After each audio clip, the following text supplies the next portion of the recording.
Ça fait des mois, vraiment plusieurs mois, que je pense à poster cette vidéo, à la filmer surtout. Je l'ai pas faite. Et là, sur un coup de tête, je vais le faire. Sachez que j'ai rien préparé. Pas de notes, pas de fil conducteur, juste pour aller à cœur ouvert. Si ça vous plaît, tant mieux. Sinon, bah, tant pis, écoutez. Enfin bref, l'introduction commence à être vraiment très longue, donc je vais rentrer dans le vif du sujet. Ma question aujourd'hui, c'est qui suis-je? Qui est-ce que je suis? Vous allez me dire, mais si c'est pas toi qui peux répondre à cette question, est-ce que tu penses que nous, on pourra répondre? Je sais que vous allez pas pouvoir répondre à cette question, mais c'est une question que je me pose à moi-même, en fait. Qui est-ce que je suis? Et comment est-ce que je définis qui je suis? Parce que vous allez me dire, je suis une lycéenne, mais un jour, je serai plus lycéenne. Donc, est-ce que je changerai d'identité? Est-ce que la moi de maintenant aura arrêté d'exister et que je serais devenue quelqu'un d'autre? Ou bien est-ce que je resterai qui je suis? Du coup, le fait que je sois lycéenne ne me définit pas. Mais qu'est-ce qui me définit du coup? Est-ce que c'est le fait que je porte des lunettes? Mais maintenant j'ai plus de lunettes. Donc est-ce que je suis encore moi? Ou est-ce que je suis une personne différente? Vous savez, en vrai de vrai, je me pose cette question parce que, pour ceux qui ne savent pas, je suis d'origine haïtienne, réunionnaise et martiniquaise. Mais je suis née en France. Donc, techniquement, je suis française aussi, sachant que la Martinique et la Réunion sont des dom-toms qui appartiennent du coup à la France. Donc, je suis doublement française. Mais quand on me voit dans la rue, je suis pas française, quoi. Quand les gens demandent mon origine, ils s'attendent pas à ce que je dise française. Et si je dis française, ils diront, non, mais ta vraie origine, c'est quoi? Mais techniquement, je suis française. Je suis née en France, j'ai grandi en France, je parle français. En vrai, du coup, je suis quoi? Parce que si je dis que je suis haïtienne, on va me dire, non, mais t'es une fausse haïtienne, tu parles pas créole, t'es jamais allé en Haïti. On va toujours me sortir des excuses. T'as jamais mangé de plat haïtien. Oui, je sais, c'est vrai. Mais dans mon sang, je suis haïtienne. Et c'est pareil avec la Martinique. Oui, j'ai grandi avec du zouk. Mais ça fait pas de moi une personne martiniquaise. J'ai mangé quelques plats martiniquais par-ci par-là parce que voilà, c'est mon origine. Mais est-ce que je suis déjà allée en Martinique? Est-ce que je parle créole? Est-ce que j'ai grandi avec la culture martiniquaise? En vrai, pour la Réunion, c'est un petit peu différent parce que je suis déjà allée à la Réunion, je connais un petit peu la culture. J'aime beaucoup la Réunion, je vous assure. C'est pas pour créer une compétition, mais c'est l'une de mes origines préférées. Je me sens vraiment réunionnaise, mais le fait est que je suis pas née là-bas, j'ai pas grandi là-bas. C'est vrai, j'y suis allée quand même 6 fois, je crois, plus ou moins longtemps, mais ça fait pas de moi une habitante de l'île, genre, ça fait pas de moi une personne réunionnaise. Je suis d'origine réunionnaise, mais ça fait pas de moi une réunionnaise, en fait. Donc, est-ce que je suis vraiment réunionnaise? Je suis pas française, mais je suis pas réunionnaise, mais je suis réunionnaise et je suis française. Ça me saoule, parce que, au final, est-ce que je pourrais un jour définir qui je suis? Imaginons, demain, je vais au Mexique. On va me demander, oui, Cameron, tu viens d'où? Je viens de France, mais mes ancêtres, ils viennent pas de là. Je viens de France, mais je suis réunionnaise, martiniquaise, haïtienne. Je viens de France, mais voilà. Et si par exemple je rencontre une personne réunionnaise qui elle a grandi à la Réunion, qui elle est née là-bas, a vécu dans la culture, connaît les coutumes, connaît toutes les fêtes, bref, une vraie réunionnaise, genre. Et que moi je lui dis ah je suis réunionnaise, elle va me dire ah vraiment?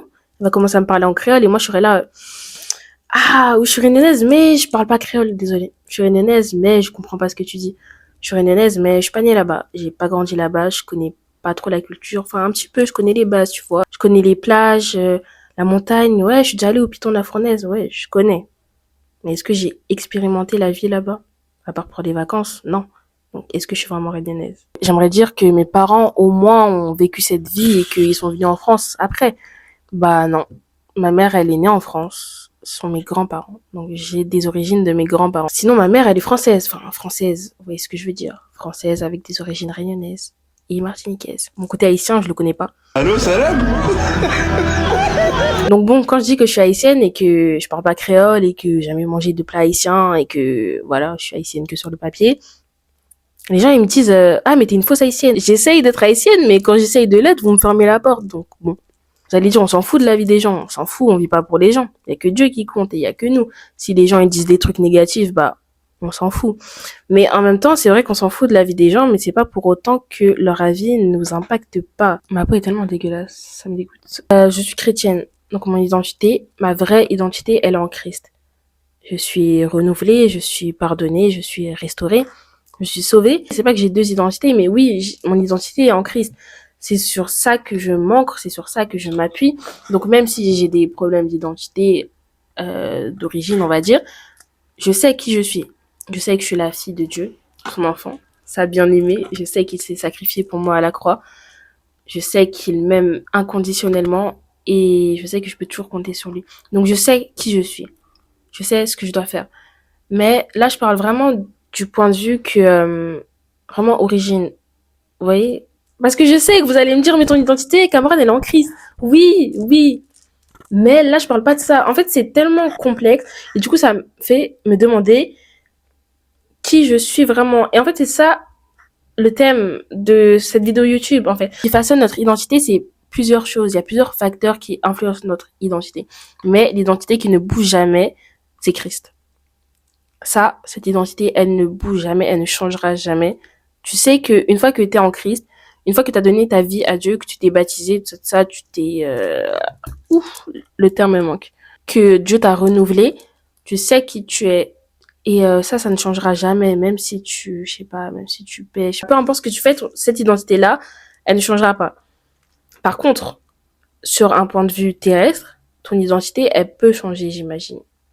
J'imagine. Encore une fois, j'ai pas de source de ce que j'avance. C'est vraiment une vidéo que j'ai faite comme ça. Genre, j'ai pas fait de recherche et tout. C'est vraiment ce qui me passe par la tête. Comme je disais au début de la vidéo, je suis lycéenne.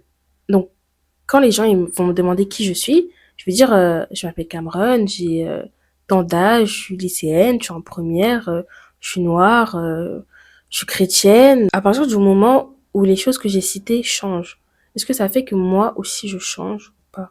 Ou est-ce que mon identité reste la même? La personne que je suis dans le fond, elle reste la même au final, que je grandisse ou que je change de goût, peu importe.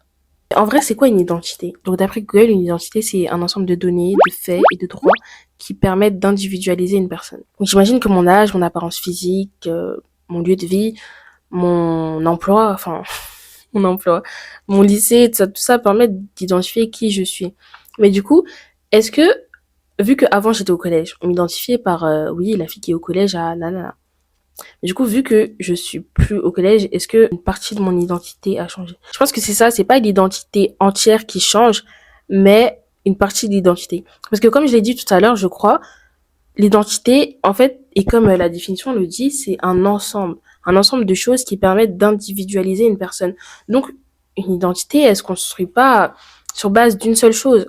C'est plusieurs choses. Mais une fois que une des choses change, ça change pas en réalité toute la personne que tu es. Ça change une partie.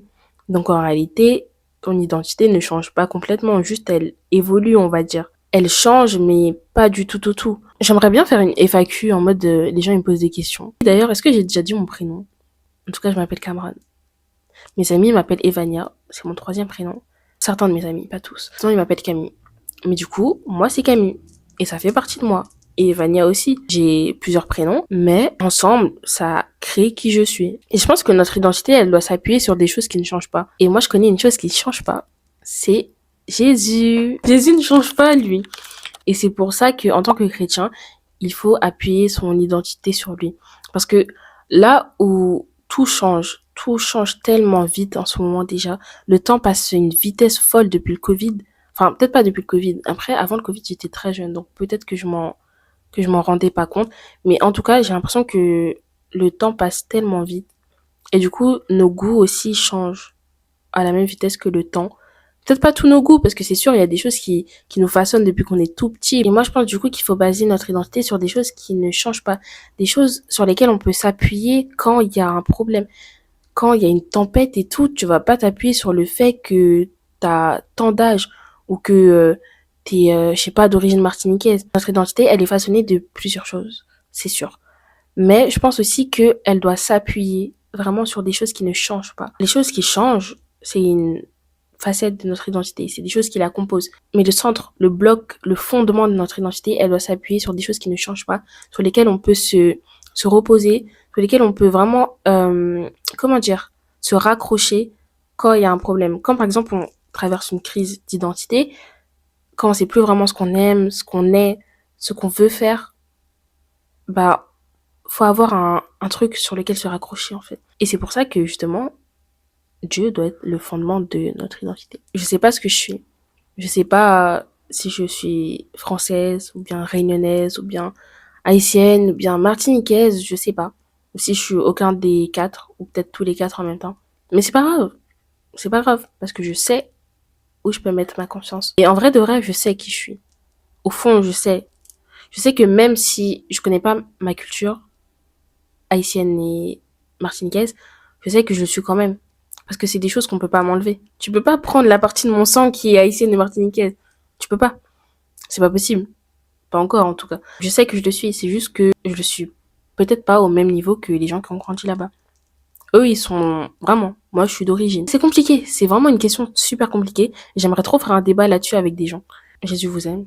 Il s'est sacrifié pour vous à la croix, pour vos péchés, pour que vous soyez pardonnés, pour que vous vous sentiez aimé, pour vous donner un accès au Père et un accès au salut. Je suis française et haïtienne et martiniquaise et réunionnaise. Et si ça vous plaît pas, bah, je le suis quand même. Pas d'origine française, juste de nationalité. J'ai ouvert un nouveau compte TikTok. Je le mettrai en description. Ma copine est en train d'écrire un livre sur Wattpad, enfin une histoire. Je la mettrai aussi en description si ça vous intéresse. Et voilà, je crois que j'ai tout dit. Et n'oubliez pas, basez votre identité en Christ.